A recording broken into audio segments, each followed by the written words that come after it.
What's up, fam? Modern Day Caveman here. I know it's been a few days since I've been on here. You know, life continues, right? Life continues. I'm still working. I'm still getting everything done. So I kind of want to give you an update on what's been going on with my life. As you know, I had the colonoscopy a few weeks ago. They didn't really find anything major. They found a couple little things. They're treating it. It's just what I think it's called polyps or something they found, and so they're treating them. They got them out of the way. The knee surgery, I found out some things about the knee surgery that I was supposed to, like, it was just a little misunderstanding. So my physical therapy is about a week behind. Let's just say that. So I start my physical therapy actually in a couple days. I got to go start that. I really need it too because my knee is weird.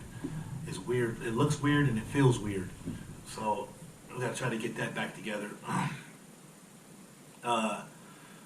My holiday, my Thanksgiving was wonderful. I got to spend time with family. You know, it was great. It was great. That was my first Thanksgiving out. Needless to say, I ate like a pig.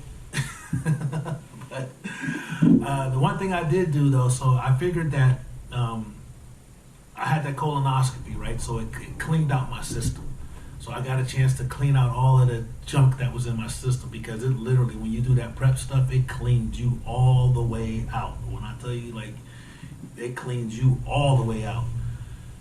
So I said, well, if I'm not clean, I'm gonna watch what I put in my body. So I cut out red meat and I cut out pork, and so I'm eating more vegetables, more grains.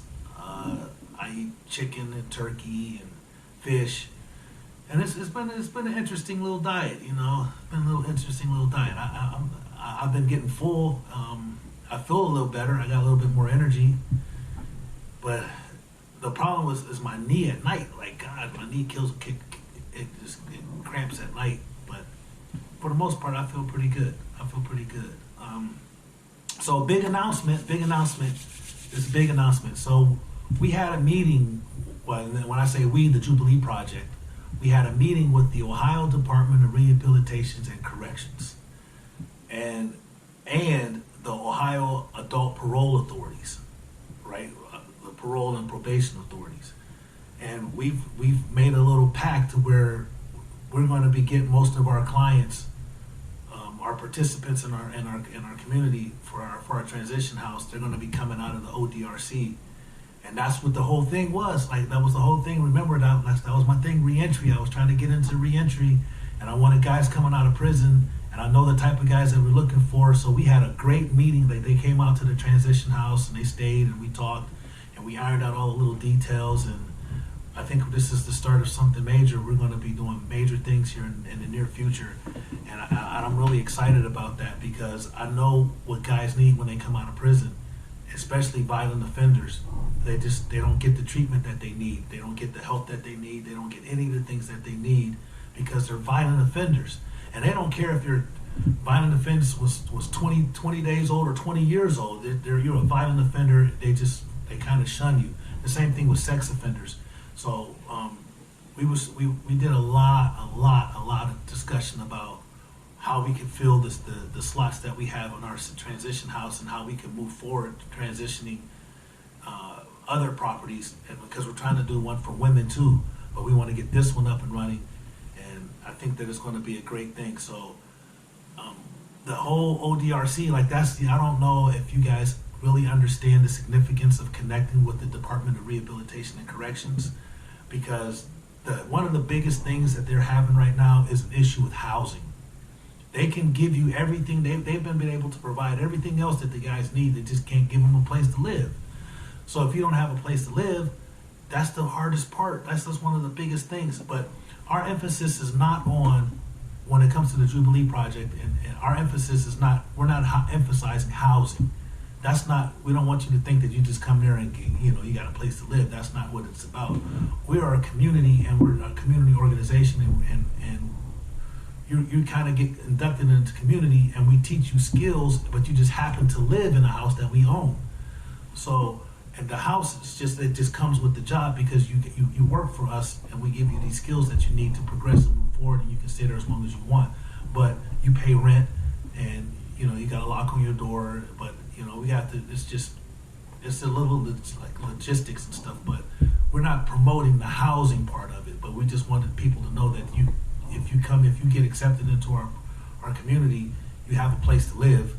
That's the first thing. You have a place to live, but you also have employment, and we got all the other things that you need. You got transportation, we got clothing, we got food. So we got a support system surrounding you, and we wanted to work hand in hand with the ODRC and the Ohio APA, and we got it together, and we had that great meeting. So the next step is now I'm getting ready to do a video inreach program. Right? It's called VIP, which is the video inreach. And what they do is for guys that are getting ready to get released from incarceration, they have a video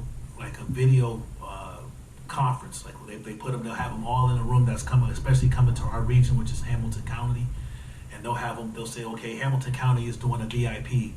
And they invited me to the VIP, so I now get to speak to the guys that are in prison live, that are coming out, and give them a presentation about what we're offering when they come out and how they can get in contact with us. And that was exactly what I wanted to do. I wanted to get out and go right back in. I wanted to reach right back into the prison and then extend a helping hand to those guys that are getting ready to come out.